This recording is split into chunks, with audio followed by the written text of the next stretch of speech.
Welcome to the Brand Theory Podcast, the podcast for helping you uncover your passion, realize your purpose, and take the aligned action. Together, we're going to prove the theory that when we live our lives on brand, the possibilities become limitless. I'm your host, Danielle Marquesi, branding expert and business coach. Let's get started.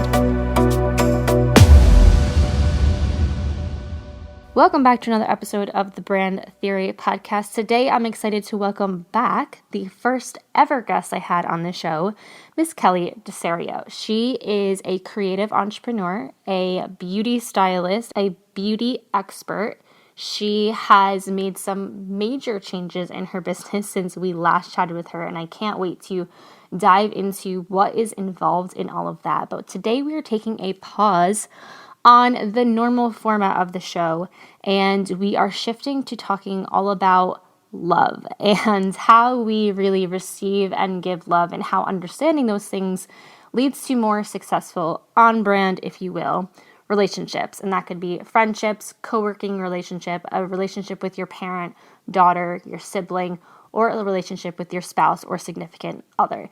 It's a very fun conversation. I can't wait to dive into that. But right before we do that, I just want to tell you guys, I have an amazing free training coming out talking all about your it factor and how to define what an it factor is. Everybody has one. Every business has one. Yes, even you and your business have an it factor, and how to define this it factor to be able to stand out amongst the online crowd, carve out your own unique corner, your unique niche in this online world, and sell out your programs, offerings, services, products, and everything in between. I'm really excited about this. I know you will too. This is content that has been in my library, my head library, to teach you guys for a really, really long time, and you've been asking for it for a really long time.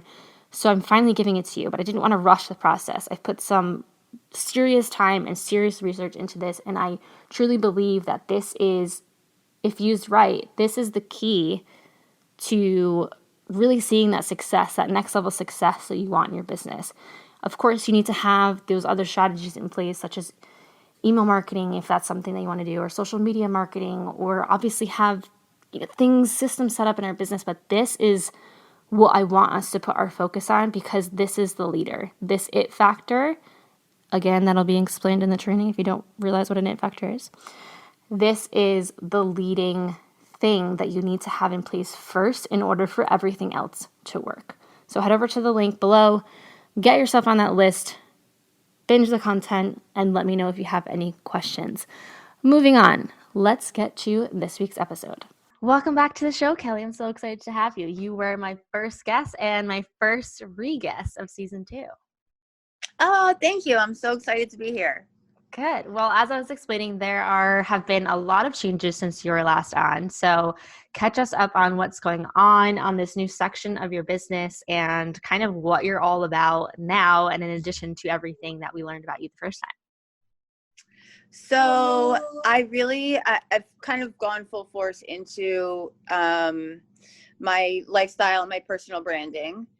I've developed so much through the pandemic, and I think that I decided it was time to do something on my own.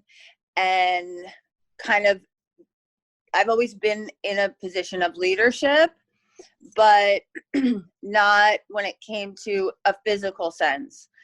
I've traveled, I've taught, I've mentored, I've done all those things, but there's another level of business that I think the beauty industry lacks. And this new opportunity that I'm taking on, or this new adventure, should I say? Yeah, it's definitely an adventure. Yeah, everything's an opportunity, to learn, but this is definitely an adventure, and it's in a physical sense. I'm physically bringing New Jersey professionals together, and space sharing, which is new for New Jersey because we don't have booth rental. We just suite rentals are new. So that's really the direction that my new physical location is going. And also the virtual shop that has everything from my family's homemade pasta sauce recipe and imported pasta and essential oils and of course luxury hair care, but it's really like a full culmination of like me as a person and what I do on a daily basis and then what I offer other people. Yeah. And guys, I've been in the shop, behind the chair, consume the products, consume the services, and it's all really just a luxury experience that just feels so good that you are aligned with your health, wellness, mental health when you leave there. And it's not just because Kelly, it's really also because of the people she brings together, the environment she brings together. She really concentrates on that experience end of things, which I appreciate so, so much. But tell us a little bit more about the development of the apothecary side, which honestly, like I only knew of apothecary like a little bit here and there, really from like Schitt's Creek when you had mentioned it a little bit, but I didn't know what you were doing with the apothecary end of it. So can you explain where that kind of ties in? Yeah. So when I started, like this apothecary word was presented to me as a reference of some of the things that I was talking about, and bringing to the table in, conversation with other professionals and mentors of mine. And it fit because it used to be like an apothecary was a pharmacy / general store, but it was different than your local doctor because it was more wellness and it's hyper focused individual care. Okay, I actually didn't know that. Yeah, so when you look up apothecary, that's really what it's about, from the history of it and like when it was like a real thing, and then how it's evolved into, that word kind of being reinvented at this point. Yeah. Because we need to be hyper focused on our health and what we're consuming and what we're using on our bodies and our hair and our face and our skin. So when I started developing what my lifestyle brand and what this e-shop kind of looked like, it was a combination of like loving and that word that was kept repeating itself, whether it was Schitt's Creek. And I was like, oh my God, that store is so amazing. Like all I need is a salon chair in the back. Yeah. And I would love it. To, just like on the total other side, thinking about virtually and how I'm sharing virtually and what it is that's important to me, that's more than just hair care. Yeah. Okay. So now I know you have this kind of yearly theme that you're sharing with your audience on that side of things. And so I was wondering if you could tell us a little bit about that, kind of what you did for January and what you have coming up for February. And that will lead us into the topic of today. Okay. So I think everyone is going through a little bit of recovery. Yeah. And still some trauma, from 2020. So I really wanted to take the entire year and just keep a slow pace and focus on recovery and what that means for me and what that means to be a service provider to other people that have emotional, physical, financial issues in front of them. And each month has like a mini focus based on, overall recovery. Yeah. So in January, we really focused on get real about how you feel, because going into a new year, it's like new year, you're optimistic. It's a new start. It's fresh. Everybody waited for 2021 for a fresh start, but the day changes, but nothing changes. Yeah. So there's a little bit of motivation to eat better. There's a little bit of motivation to do things different or to start anew. But realistically, it's human behavior and habit that we're fighting all the time, which is ourselves. Yeah. So you have to be real about, am I capable of, working out every day, or, changing my diet, or blowing my hair out 3 times a week because it makes me feel better. Whatever those things are, it's one thing to have a goal, and then you really have to understand and kind of reflect a little bit about how to achieve those goals, because me included, I get on a tangent and get so excited about something, and it can go for a certain period of time, but there's always going to be those obstacles, and life happens and things happen where you have to constantly have that reset and forgive yourself and understand how you feel so that you can overcome it and then accomplish things. Yeah, I love that. And I think part of what you're doing, which I definitely want to mention, is every week you're having or opening up a conversation with your audience. And this is an audience that you've collected over a lot of years in the industry. And this is also a new audience, but you're setting that precedent of it's okay to talk about these things. The only way you move through things, the only way you move through or grow through things is by acknowledging them. We can't just ignore them and hope they go away. If a house was on fire, you wouldn't ignore it and hope it goes away, right? You do something about it. I'm not saying that your life is on fire, who's ever listening to this. I'm just saying if there's something, like Kelly was saying, if there's something you want to improve or adjust or add into what you're already doing, you kind of first have to realize where you are and where you want to be and what you can implement to get to where you want to be. And what Kelly is doing and does so well is she listens. You actually listen to your audience. You listen to your customers and clients. You've been hearing throughout 2020 what they're doing, what they need. And that's how kind of one piece of how the exchange kind of came together in terms of the services you offer, the products you offer to support this kind of recovery. And if you haven't yet, the show notes below are linked to Kelly's website and this new store in the eShop she's been talking about. And there's a plethora of resources for you to look at. She even has a workbook to kind of discover where you're at with your health and wellness journey and where you want to go. And there's a lot of different things to support. But what also I love about this kind of exchange community that you've built is it's very like one-on-one. You get this one-on-one experience where if I don't know where to start, but I know I want to work on my health, let's say, like blanket answer, I want to improve my immune system. I know that I can reach out to you or somebody on your team, whether that's like commenting on an Instagram post or shooting you an email, and then get kind of a customized direction of where to go, which I think is so important for anybody out there who's starting a business or growing a business. Is don't forget about that customer experience. Just because we're moving our businesses online and we're very used to that, don't forget about that like one-on-one relationship, that human connection, because that's really truly what people are craving these days. I know you guys have heard me say that time and time again, but I just wanted to take a moment to point that out of somebody who's doing it well, and it's really paying off. So thank you for showing us the way, Kel. Thanks. You know, I was set up properly before the pandemic because I am a starring ambassador. So I knew the importance of a progressive online business, even though I'm a service provider. Yeah. And the real importance of the experience that you provide somebody. And now that kind of has gone to the next level across every industry in a different way. But it really, you know, some of these sales and some of this interest and some of your impact comes from experience that people have when they watch you, when they see what you offer, or even, and that's not even in person. Yeah. You know, so in person is what I was good at.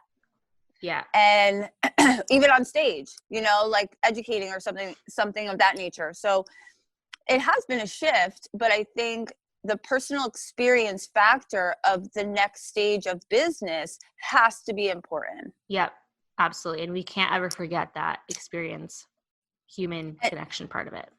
Right. And just to go backwards, you know, because the in-person impact that I have has always been labeled special, I guess, you know, trying to then switch over to virtual, that's where some of these other conversations, these new conversations about health or supplements and wellness, that's where they've sparked. You know, it's not all of a sudden I'm doing all these different things that people don't realize I like or cared about or whatever. The community that I built was in person. So for me to take some of the private conversations that I would normally have and engage with my clients behind the chair, taking that subject matter, taking those things that I know that we just love to chat about and you know, do better daily on our life, or and put them into these bigger virtual conversations and opportunities to be motivated, motivate others. supply resources Yeah. in that virtual platform, I think it wasn't, don't overthink it is my point, because Yeah. those seeds that you have can plant new conversations, new avenues for your business. You don't have to reinvent things. Yeah. Yeah. It's really about, again, kind of looking at where you're at now. And if you want to Mm-hmm. reinvent, go for it. But if you want to adjust or just add in some things to improve, Right. that's also good.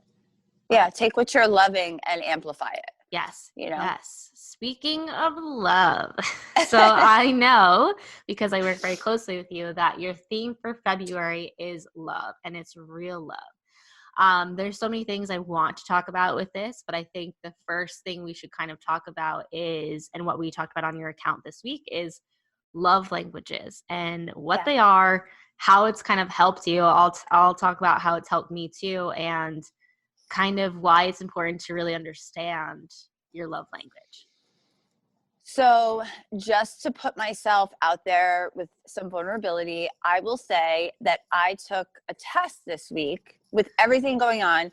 I took a test this week on love languages, and I actually tested so strong in what I thought was my number 2. Really? Yeah. So when you and I actually spoke about this a while back, and I had said, oh, my love language is words of affirmation. Yeah. And for those of you that don't know, there's 5 love languages: words of affirmation, physical touch, Acts of service is one. acts of service. I don't know, guys. We'll put them in the show notes. No, I'm sorry. Acts of service, quality time. So when every human being has at least one of these 5 love languages. And the most interesting part, when I read the 5 love languages by Gary Chapman, it changed a lot for me, because you realize that we're all somewhat, human behavior, and that connection and relationship can be simple. There is a little bit of science to it. And I thought it was most interesting realizing that what people give is usually what they need, rather than being aware of the fact that you have one nature, your partner has another nature, and to understand what their natural nature is actually helps you, rather than trying to change that person into what you want to do, what you want to offer. Yeah. Yeah. It's so interesting. And so that's funny that it wasn't what you thought it was. So what did you test into? Acts of service. I could see that though. Which is obvious. I don't know what I was thinking, but but that's the point, is that I read this book. It was really powerful for me. I was so set on the fact that I was words of affirmation was my number 1 love language.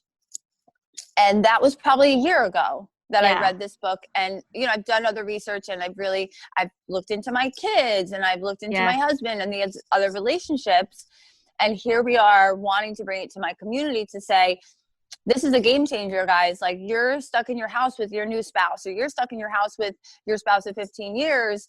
And this is an opportunity to understand and to grow in your relationship, rather than being like, oh my God, this is such a pressure-filled time. Yeah. That you question, is this right? Are we supposed to be together? And that's just like on the intimacy side. Yeah. But this book is for this concept is for, children. It's for your children. It's for your mother. It's for your sister, because we're humans. And there's these 5 love languages give you insight into how somebody will feel that you love them. Yeah.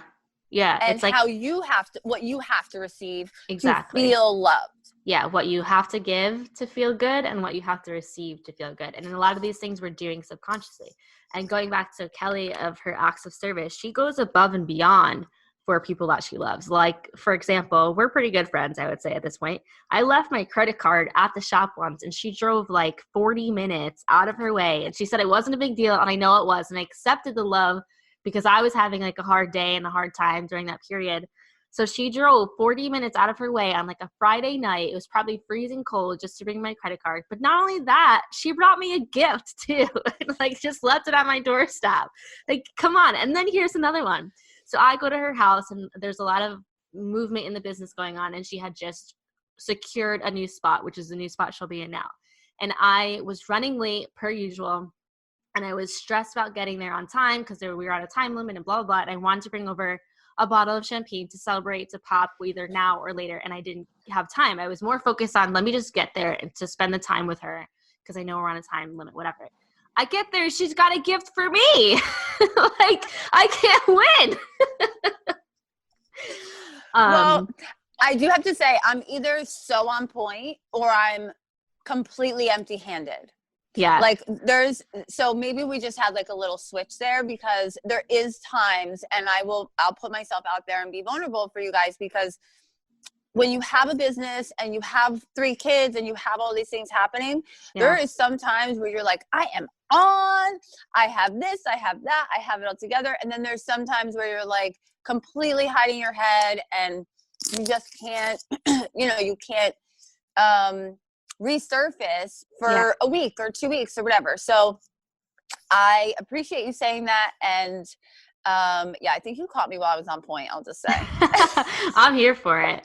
No, I love it. And I think just to share a little bit of my love language, I think I'm a combination of some things. Like sometimes I'm really strong in needing words of affirmation or the acts of service. Like I'm very much like, I'll give you lots of hugs and I'll tell you I love you. And even with my friends, my family, my mom, I'll just like act goofy in front of you. And that's just kind of how I show I'm comfortable with you and I appreciate you, or I'll tell you I literally appreciate you, or I'll send you a nice long text just because I was thinking about you. But a lot of my people, they're different and they don't do that back, which is totally fine, which is great. They're a little bit different. But here's the thing, when they do it, like when they like stop me and they look at me and they give me a hug or they send me a nice text or whatever, literally brings me to fucking tears because I'm like, oh my God, they really do love me. I know. But then there's other times where it's like the acts of service thing of just you going the extra mile to get me a coffee on your way home, or you going the extra mile to pick up something at the grocery store that you know I like that wasn't on list or something. And see, here's the thing. This is where this like crosses over. Yeah. Because those little things that you just said, like an act of service would be for somebody to stop and get you a coffee, and it's because they were thinking of you. Yeah. Yeah. But at the same time, that is gift giving. Yeah, that's true. So when we think about, when you dive into these, I was going back and forth with my husband because he, some of this stuff he's like, I love you. You're so deep. You're so cool. But he's definitely not the happy, excited, giddy, like dive into your brain type of guy. Yeah. So he's interested in these things, but they're not black and white. Mm-hmm. And he's a black and white dude. So I've learned a lot from that too, because you can't just say, oh, this is this and this is that, because somebody like him will say that doesn't make sense. But, when you think of these, the 5, let's just name them again, because we've been like kind of bouncing: words of affirmation, acts of service, receiving gifts, quality time, and physical touch. They have crossover. Yeah. And a simple coffee is an act of service, and it's also receiving or giving a gift. Yeah. Yeah. So gift giving doesn't have to be diamonds. It doesn't have to be, words of affirmation doesn't have to be a handwritten poem. You know what I mean? Like, it doesn't even have to be like, I love you. It could just be like, wow, that was really cool. Or right. The best is if I'm all excited about something, but I'm nervous to tell a friend, or I'm nervous to tell whoever about like this thing that I'm really excited about, whether it's something in my business or just something else. I'll like act all kind of cool and shy about it. Right. But my best friend does this especially. She'll be like, that was a really good idea. Like, I'm really proud of you. I'm like, thank you. Right. Oh, man. Because your soul is in it. Yeah, definitely. You know, and it's like somebody recognizing your heart. Yeah. You know, and I think somebody who's into the words of affirmation and can appreciate someone's words like that, it's because I mean, this is my own opinion, but it's like your heart is vulnerable. So when people see that, and when you offer so much, or you know, you have that much, that being noticed in that way makes you a little mushy. It does. Totally. I'm such a mush when it comes to that.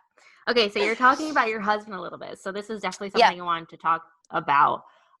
So background story, Kelly and I are both in relationships with Italian men, and it comes with its own sort of rule book, let's say. And I would just like to say a Jersey Italian is slightly different. Oh yeah. You know, East Coast, you know, central or tri-state area. Let me just put that out there. Yep. It's a different breed. And obviously we're both entrepreneurs, and we both love and live and breathe our businesses. But how do you balance the two of them? Like, how do you really make sure you're putting your heart and soul in the business, making sure that's good and nurtured, and also into your relationship? So it is a constant effort. I won't say battle. Marriage is a battle, but because you have to fight for it. Yeah. Like if you love someone and if you love your spouse, and you really have to consistently remember why you fell in love, what you wanted to share together, because people evolve and people grow, and it would almost be natural for you to grow apart. I just said use. You just said use. I was just about to point that out. You just said use. I did. Use guys. Use guys. So I think that it's important to kind of understand, you know, where your partner is coming from when you have your independent business, and that is your passion. Yeah. Because sometimes relationships have trouble when one person is so passionate about something and the other does not have really any interest in it. So that my husband has interest in me. He has interest in, like, I am his passion. Our kids are his passion. Being that traditional Italian man, like we are his passion. His family is his passion. Food and quality time as his love language is definitely full circle who he is. And I am kind of the opposite. I'm like passionate about color and art and spontaneity and, you know, elevating my kids' ambitions. And he's like, relax. Take a chill pill. Yeah, he's like, but it balances me. And we definitely see days, we've been together 15 years. We've seen a lot of times where we question, you know, we have to pause and really decide that this is what we want. We do want to be together. We do want to understand better. We do want to communicate better. Yeah. Because if you don't decide that, you won't make it through. Yeah. Ooh, that just gave me the chills. It's like a constant decision. We can't forget it. It's like we can't set it and forget it in our relationships. You have to make sure you're constantly checking in and nurturing and doing the little things, and understanding that love language just helps with that, and understanding where they're coming from and what's important to them and how they receive love and how they give love. Like, they may be giving love in their own way and we're missing it because that's not the way, you know, we're like used to, or we don't recognize that as our love language, but they may be doing things that's their act of love. That's their act of whatever. And we might just be like missing those little things. And we're here thinking, well, he doesn't do this for me. He doesn't do that. He doesn't take that garbage out. He doesn't do this. And we're ragging on them. But at the end of the day, they are doing these things. We may just be missing them. So that's another reason why understanding like the way you think and the way they think is really so, so important. But you brought up a good point. And it's like, it's not that they don't have interest. It's that they just don't understand it the way we do. Like, they don't, if you're not And this goes across the board for if you're not an entrepreneur, if you're not building a business, if you're not in this world every single day, it doesn't mean that you can't be supportive, but there's just a different level of understanding with somebody who, with like a friend who's also in the business of running around, of the Yeah. equal passion and determination to kind of watch it grow. But that's why I also think it's important, kind of like what you're saying, is like share what's important and do the little things and go Right. on the date nights and whatnot, just to kind of reconnect. And don't just think that doing it once every 3 months is enough. Like, do it constantly. Like, share something fun that happened exciting at work, or ask them about their day or stuff like that. Of course, this is coming from me, who's only been in a nice, healthy relationship for a year now. But I'm just saying, I've watched a lot of Grey's Anatomy. I've seen a lot of things that go wrong. Well, there's two things that came to my head while you're saying this, and it is true. But that first year is so important, because you have to reflect on those times when you're in a time of shit, Yeah. like when life just throws at things that it's not your fault, it's not his fault, but you have nothing but stress on your plate. And then you take out what you're stressed about on the person that's easiest to do that with, which is your partner. Yeah. So I think that there's a couple pieces to that are really important, because through 15 years of being with my husband and learning a lot, I absolutely feel comfortable, and I felt like I married my best friend. Yeah. But that doesn't mean that I gab with him about my business and about my ambitions and about all the things that I get sparked with. Because I think even though whether you marry your best friend or not, I think it's really key to pay attention to the different people that you have in your life. They say that, your 5 core people that you spend the most time with have the biggest impact and will reflect who you are. Yeah. And I think people go into marriage thinking that the love, the sex, the time, the effort that happens in the first year or 2 will continue without work. Or how he's shown you support in the beginning, is just going to continue. So I think there's this balance that really is important to pay attention to, because just because you are with your best friend, or you had all these experiences with this man that you're going to spend your life with, as life changes and you feel like he's not giving you something that you need to be happy. Yeah. And if it's something that is emotional, or obviously not sex, let's not go there, but like there's things that there's emotional parts of your marriage that you can outsource. Oh, I'm not, tell us more, yes. Dr. Kelly Love here. This is very interesting. So I'm not somebody who calls my girlfriends and like tells them every piece of drama. I'm not somebody who has even that time, or is getting, validation of my decisions or my argument with my husband from my girlfriends. I don't do that. Yeah. But I have realized that I can't expect him to be everything I need just because he's my best friend and my husband. And I think that's a hard pill for us to swallow sometimes. Because I'm listening to this, I'm like, yeah, but isn't he supposed to be? But at the same time, that's a lot of person to be for another person, and also take care of themselves. A lot of pressure. Yeah. Yeah. You know who I love too? I love Will Smith and Jada Pinkett. Oh yeah. And they have a great story that kind of reflects, it's way deeper. If you want to dive deeper into what I'm saying, they really go into it pretty successfully. And I love their story, because at the end of the day, you have to choose to be happy.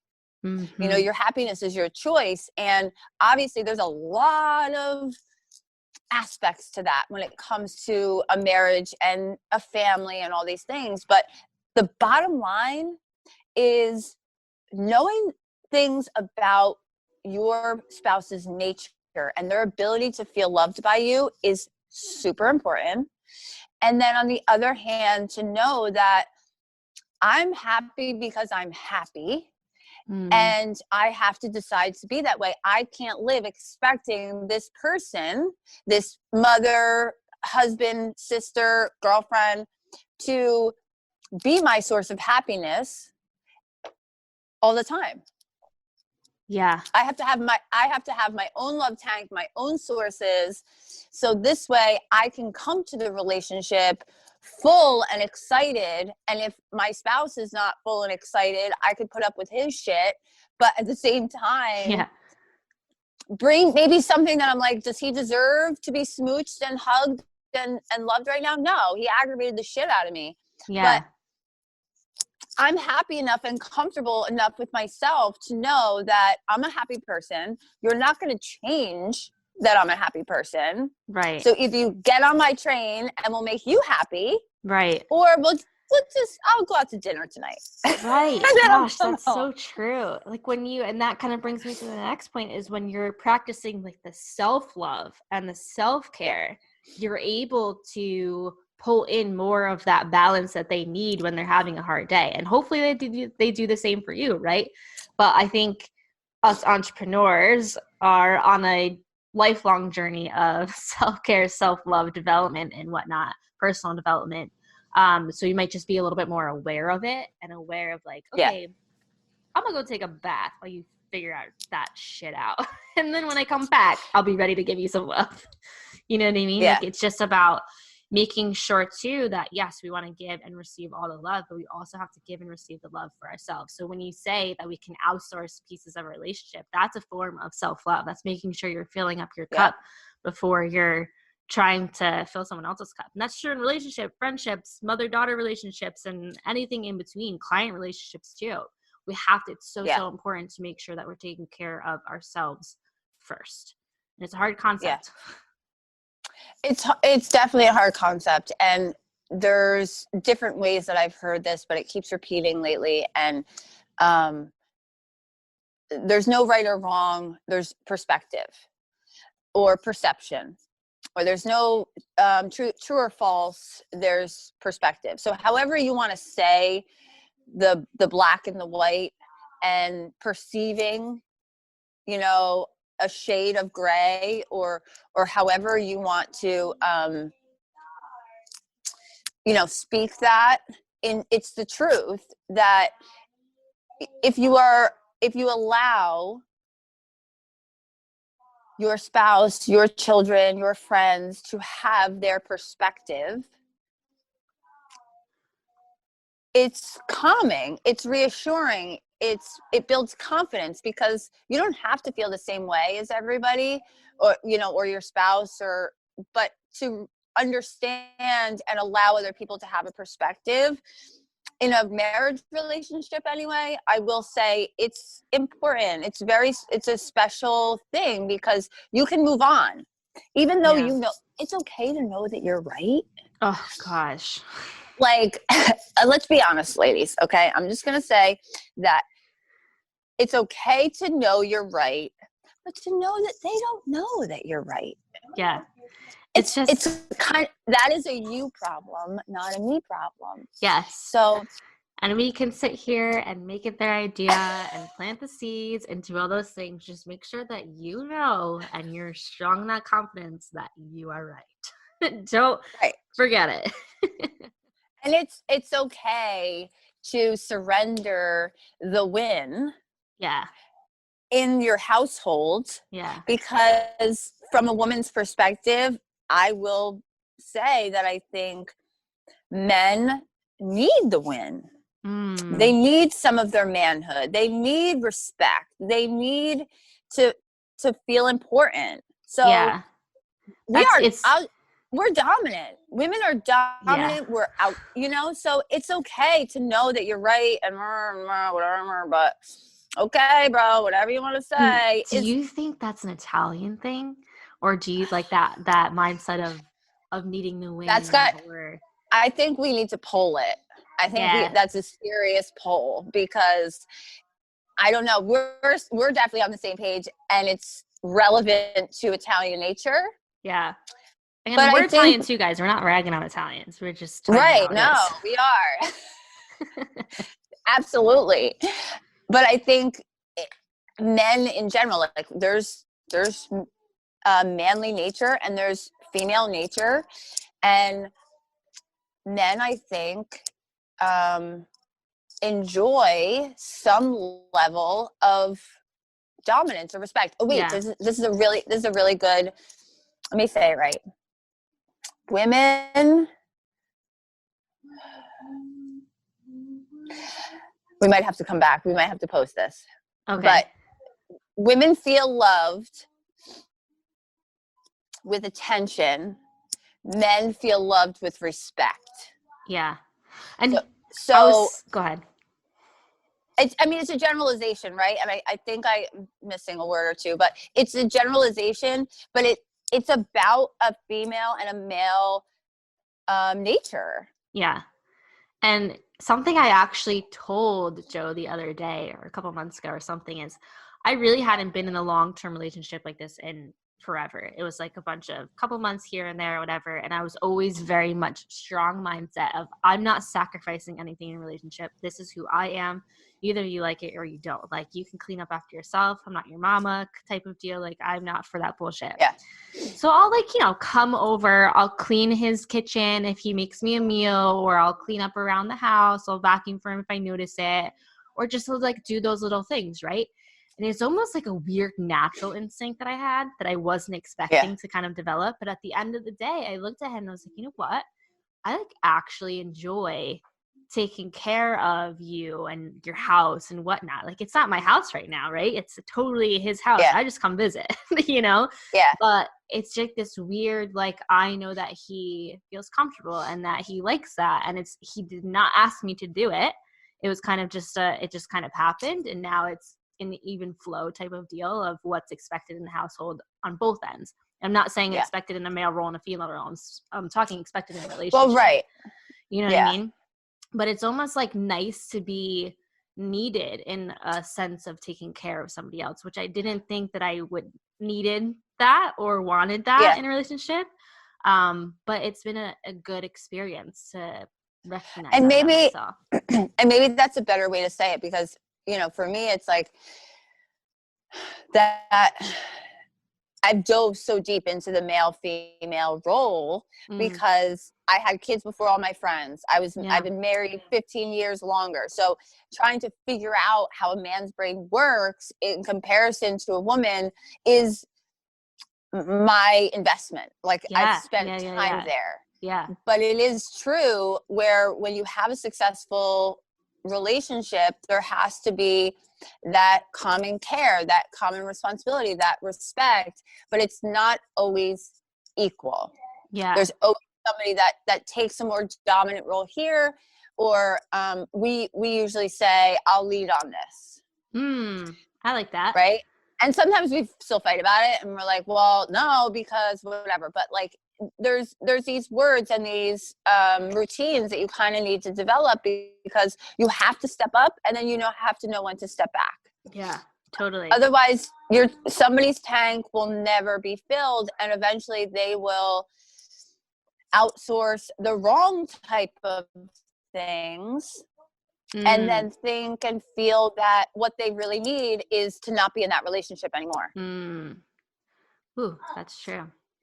Wow. So you should start like another side business of relationship advice, or just I don't know, like matchmaking or something.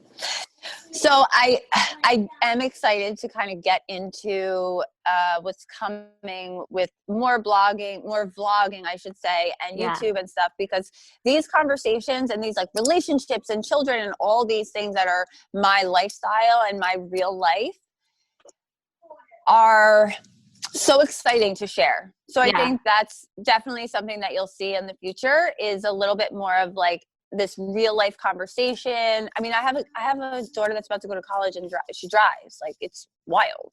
Yeah. Crazy. It's absolutely wild. So I don't share much of that, but I think it's definitely something that you'll see more of, because I'm an old soul and I have these old kids now, so I kind of have a little bit more time on my hands.